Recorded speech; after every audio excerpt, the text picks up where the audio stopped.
क्या कभी सोचा है कि अगर तुम्हारी फेवरेट वेब नॉवेल या फिर मानवा रियल हो जाए तो क्या होगा? इमेजिन करो तुम अपनी फेवरेट मांगा के लास्ट चैप्टर को जैसे ही खत्म करते हो वैसे ही उस मांगा की दुनिया रियल हो जाती है। Sounds crazy right? Well, omniscient readers व्यू पॉइंट एग्जैक्टली यही करती है और इसीलिए तो ये आजकल की one of the most hyped manhwa में से एक है। तो आज की वीडियो में हम ओमनिशिएंट रीडर्स व्यू पॉइंट यानी ORV के ऊपर ही बात करने वाले हैं। जी हाँ, स्टार्टर पैक वीडियो है ये, और एक ऐसी स्टार्टर पैक वीडियो है जिसे देख के तुम बोलोगे कि मजा आया। तो कहानी शुरू होती है किम दोकजा के साथ, जो कि 10 साल पुरानी web novel ways of survival को खत्म करता है। लिटरली उसने 3000 से ज्यादा चैप्टर्स पढ़ लिए थे, लास्ट चैप्टर अभी फिनिश किया है, और जैसे ही वो ऐसा करता है भैया उसकी दुनिया बदल जाती है। मतलब उसे अपने अंदर एक एम्प्टीनेस फील होता है, ठीक वैसे ही जैसे आपको फील होता है जब आपकी क्रश किसी और के साथ डेट पे जा रही हो,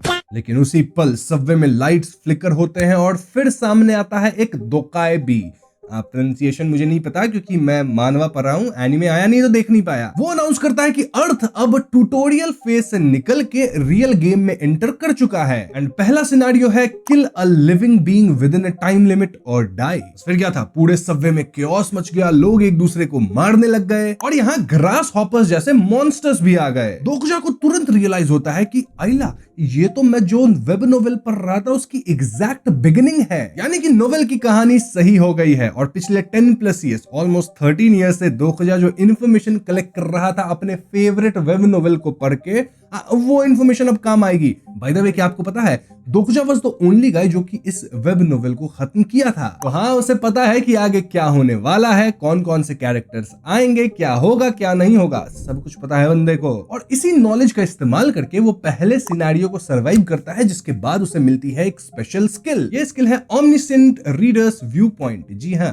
यही नाम है वेब नोवेल का या मानवा का भी, और यही स्किल उसे मिली है। इस स्किल की मदद से वो दूसरे कैरेक्टर्स के थॉट्स और पर्सपेक्टिव्स देख लेता है। हाँ, ये स्किल काफी एडवांटेजियस है और यहाँ पे एक मिस्टीरियस क्रीचर फोर्थ वॉल भी आता है। मतलब ये एंटिटी काइंड ऑफ है जो कि दोकजा को प्रोटेक्ट करता है, उसके मेंटल सैनिटी को बना के रखता है। फोर्थ वॉल का रोल बहुत ज्यादा डीपर है जो कि आगे रिवील होगा, मतलब वीडियो में नहीं, आगे इन जनरल मानवा के अंदर। अब यहाँ एक बहुत इंटरेस्टिंग पॉइंट आता है एंड दैट इज दोकजा के ओमनी साइंस का एक पैराडॉक्स। देखो, उसकी नॉलेज जो है वेब नोवेल की पूरी नॉलेज, वही उसकी सबसे बड़ी स्ट्रेंथ है, राइट? वेल, काइंड ऑफ, क्योंकि दोकजा क्या करता है कि वो अपनी नॉलेज का इस्तेमाल करके सिचुएशंस को मैनिपुलेट करता है और चेंज करता है, लेकिन उसकी कोई भी एक्शन जो कि नोवेल में जो हुआ था उस पाथ से भटक जाती है, मतलब चीजों को चेंज करती है। तो दोकजा की जो नॉलेज है वो धीरे धीरे कम रिलायबल होती जाती है। आई नो आप कंफ्यूज हो रहे हैं, बट डोंट वरी, समझाऊंगा मैं बहुत अच्छे से। मतलब मान के चलो एक स्टोरी है, ऐसी ही चलनी चाहिए, लेकिन दोकजा को पता है स्टोरी कैसे चलेगी,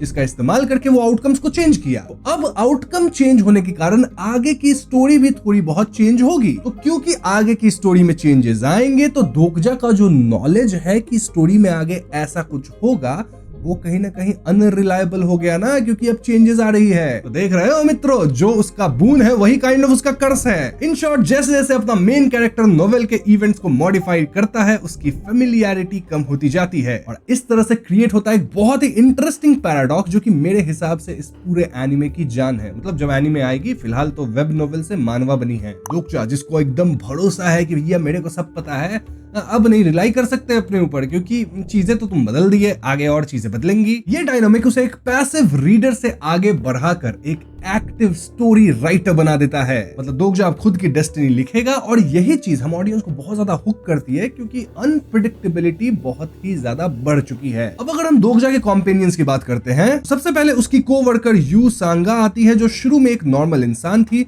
बट उसमें इनक्रेडिबल अडेप्टेबिलिटी और पोटेंशियल है। फिर है छोटा ली गिलियोंग, एक बच्चा जिसे दोकजा ने सबवे में बचाया था और उसे अपने बच्चे की तरह प्यार करता है। गिलियोंग के पास इंसेक्ट्स को कंट्रोल करने की एबिलिटी है। और फिर आता है ली ह्यून-सुंग, एक फॉर्मर मिलिट्री ऑफिसर जो बहुत लॉयल एंड स्ट्रॉन्ग है और ये दोकजा की कंपनी के बैकबोन बनता है। ये कंपेनियन से सर्वाइवल के लिए नहीं है, ना, ये दोकजा की कंपनी, किम दोकजाज कंपनी के लिटरली बैकबोन है मित्रों। और यही आगे चलकर एक डिसफंक्शनल लेकिन अम्यूजिंग सी फाउंड फैमिली बनेगी। अब दोकजा की नॉवेल वेज ऑफ सर्वाइवल का असली हीरो पता है कौन है? You Jung hook.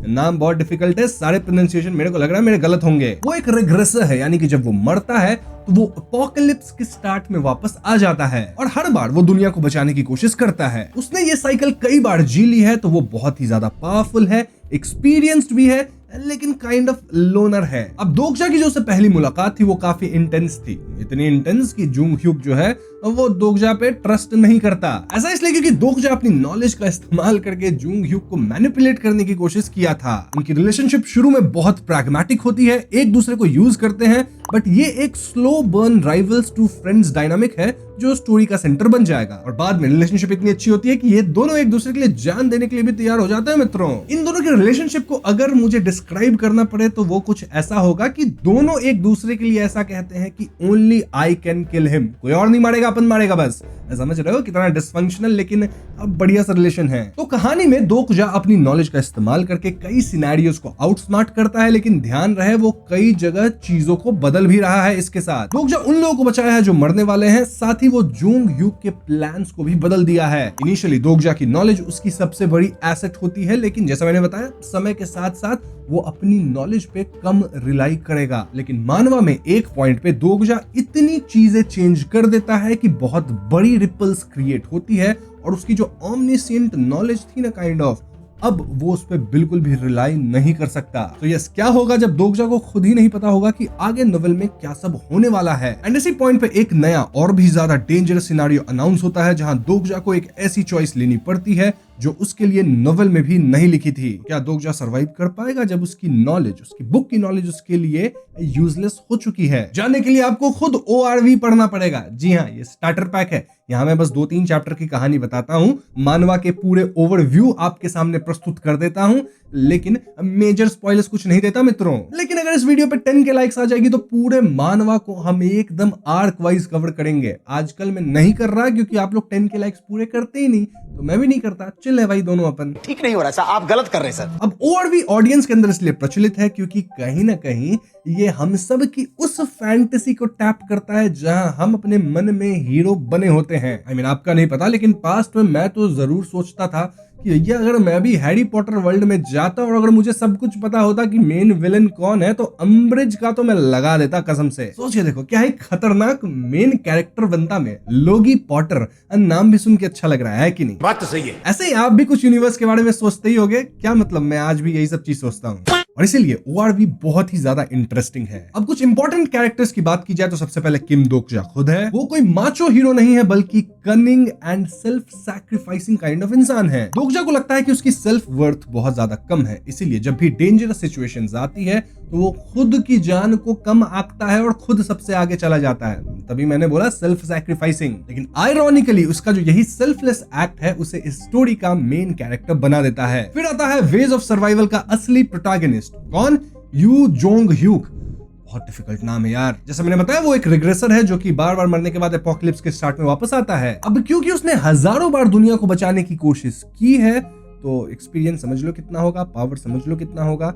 ये सब चीज मैं बता चुका हूँ, रिपीट हो रहा है क्या? अब किंग दोगजा की कंपनी में कुछ और भी अमेजिंग वर्कर्स हैं और मैं उन्हें एक एक करके लिस्ट करूंगा। जैसे यू सांघा जो कि दोगजा की कोवर्कर है, नोवेल से नहीं थी, पर उसकी अडेप्टेबिलिटी और ग्रीक गॉड से मिली पावर उसे स्ट्रॉन्ग बनाती है। वो एक हाई अचीवर और डिटरमिन्ड कैरेक्टर है। देन जोंग हीवॉन, एक फीस्टी और राइटियस स्वॉर्ड्समैन, जज ऑफ इविल के नाम से जानी जाती है, जो जस्टिस और ह्यूमैनिटी के लिए लड़ती है। वो ओरिजिनल नोवेल में एक माइनर कैरेक्टर थी जो जल्द ही मर जाती है, लेकिन दोगजा उसे बचाता है और वो स्टोरी की स्ट्रॉन्गेस्ट कैरेक्टर्स में से एक बन जाती है। देन ली गिलयोंग, छोटा बच्चा जो इंसेक्ट्स कंट्रोल करता है, दोगजा के अडॉप्टेड सन जिसे दोगजा ने सब में बचाया है और बहुत प्यार करता है। देन ली ह्यून सुंग, फॉर्मर मिलिट्री ऑफिसर, बहुत लॉयल और फिजिकली स्ट्रॉन्ग है, कंपनी का पिलर है। वो एक स्ट्रेट फॉरवर्ड और अर्नेस्ट मैन है जो हमेशा दूसरों की मदद करता है। देन गोंग पिल्डू, शुरू में विलन था, 10 इविल्स में से एक, जो अपनी वेल्थ और पावर से लोगों को कंट्रोल करता है, लेकिन दोगजा की वजह से उसकी फेट बदल जाती है और वो ट्रायल्स और ट्रिब्यूलेशन से गुजरता है। अब इस पॉइंट पे आप पूछ सकते हो कि सीरीज का मेन विलन कौन है, और मैं कहूंगा यहाँ कोई मेन विलन नहीं है मित्रों। जी हाँ, ये टिपिकल शोनेन जैसा नहीं है जहाँ एक सुकुना जैसा एक मेन विलन एंड में होगा, ना, बल्कि यहाँ दुश्मन कॉन्स्टेंटली बदलते रहते हैं और कई बार तो विलन की कॉन्सेप्ट ही ब्लडी हो जाती है क्योंकि इस तरह के सिनेरियोज ही क्रिएट हो जाते हैं। ऐसे में ये स्टोरी जो है आपको आपकी पर्सपेक्टिव चेंज करने पे मजबूर कर देती है। अब आप सोचोगे कि भैया असली दुश्मन है कौन? ये अगेन ORV की स्टोरी टेलिंग का एक यूनिक एस्पेक्ट है जो कि इसे बहुत ही अमेजिंग बनाता है। वैसे एक इंटरेस्टिंग बात बताऊं, अगर आपको सोलो लेवलिंग की पावर स्केलिंग पसंद आती है